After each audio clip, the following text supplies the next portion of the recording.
Hey everyone, welcome to Reddit Readout. Today we are checking out Malicious Compliance. Story 1. Need a trolley for a few items. You got it.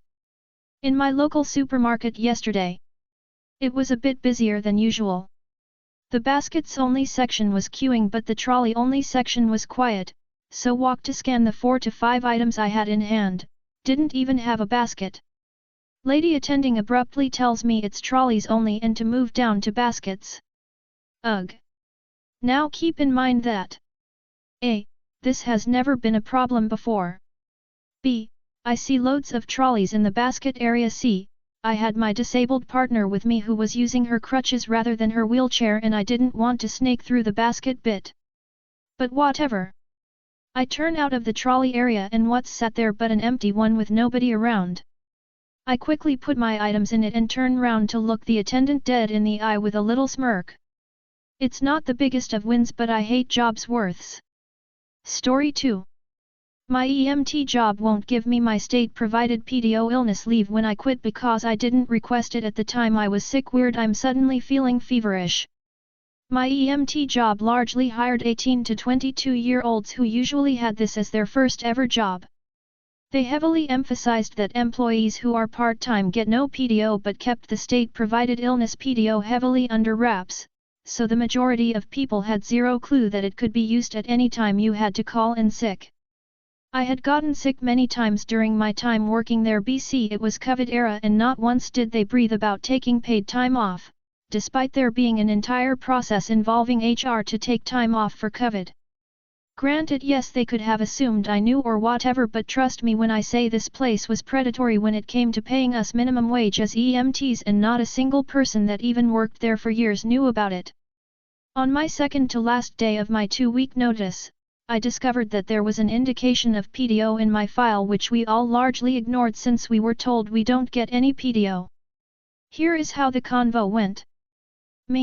I noticed that my file states I have unused PTO.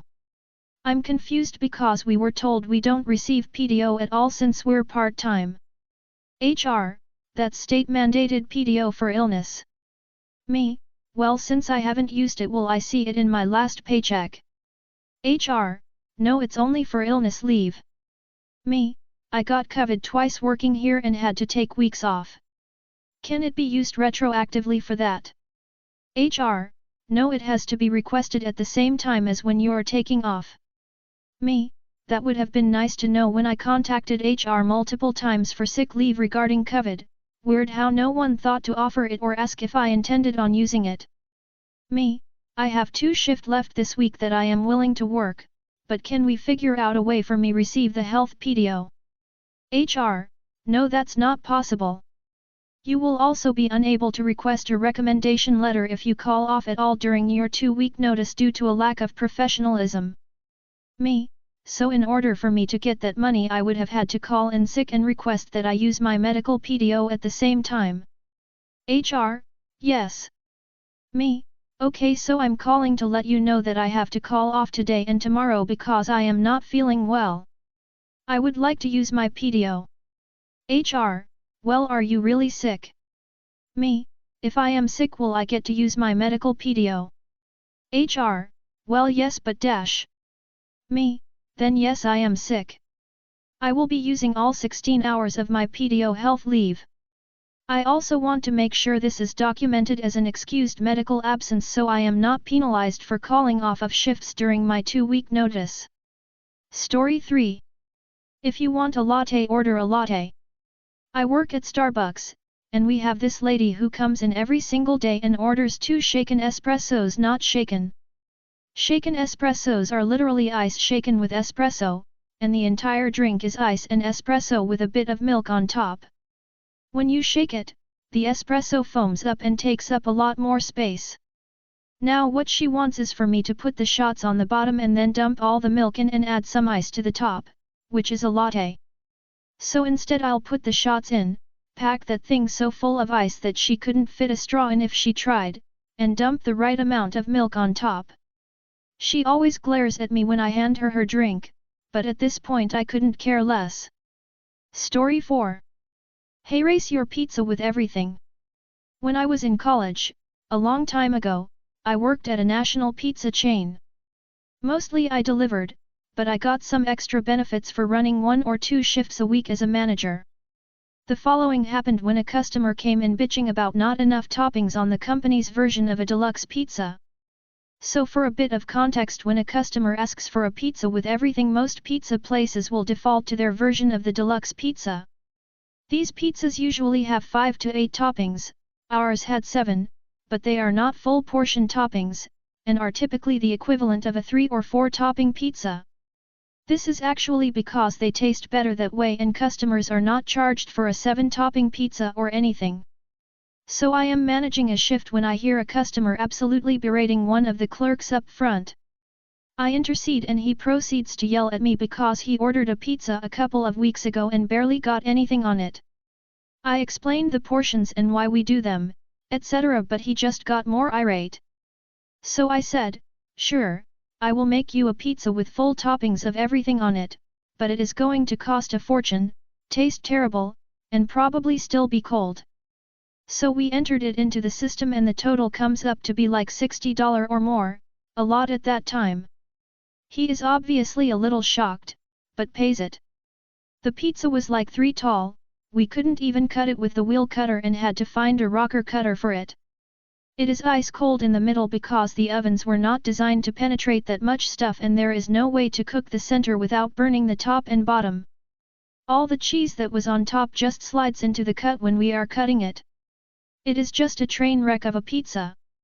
You could barely even get it in the box. So I take it up front and hand it to the guy, who obviously spent the entire time thinking how he could get his $60 back. So he opens it and sticks his finger in the middle and says it's that the meat is uncooked and he wants his money back. I explained that all our meats were pre-cooked and safe to eat from frozen, so he couldn't have a refund for something I warned him about. He argued for about 5 more minutes and threatened all sorts of things, but I just didn't care. In the end, he headed out with his pizza that most likely went straight into the trash. Story 5. Stop being nice and helpful, do your job as directed. Work as an person for a manufacturing and repair company. I deal with OSHA inspections, chemical management, and spill reporting.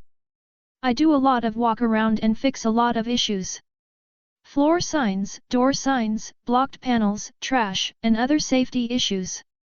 I put in service request for them to be fixed. Due to being sick, I got behind on my tasks. Not by much but enough. I had to slow down to get them done, work a little overtime. Had a doctor's note for breathing issues and that I won't be at 100% for a while. Well, had my review for my position. Being too nice, helping outside of my position, not finishing jobs as directed. I needed to do my job as directed. My raise and bonus was not given this year for that. Okay, so I requested a job description and tasks. When I had them in an email, I said I would only be doing them because of my contract and that's it. Confirmation email 10 minutes later for it. 3 months down the line we have our big audit. My side of as of the department was given a 95 of 100. Very good score. I was docked 5 on the issue with chemical management. We had 3 drums get misplaced for about a month. This is a huge facility, 4 different buildings at 400 to 500,000 square feet. So I took my issues and went about my day. They have some points system for the audit. 1 week later we had a meeting about the audit. Rest of as ended up with a 79 to 82 for the audit. They had 19 floor and wall signs that had been damaged, 10 blocked panels, 2 mislabeled waste bins, 3 waste bins without labels and many more. In my company you have 2 main groups. Green badge full-time and yellow badge contractors. I am contracted and have been the past 6 years. The ones in charge of the inspections that had issues are full employees. They noticed I stopped putting in the maintenance requests to have stuff fixed. I ended up telling them that I had my review and was told being too nice, helpful, and to do my job as directed. I gave the head of the department, his company manager and the other rep that had come in the emails. My direct boss tried to say he did not mean that, but the emails showed what I was to do. I was taken aside with my direct boss and the main ES department bosses and my contracted company rep.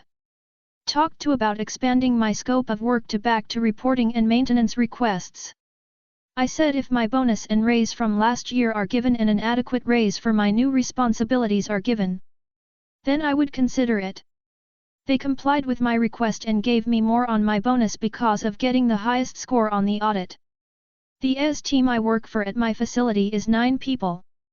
We had 5 new by the end of the month. I guess malicious compliance worked in my favor. Story 6.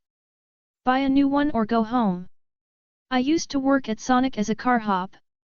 I usually worked 4/5 to close. One day I was cleaning up all the drinks the day shift left around, and I found a can of Monster.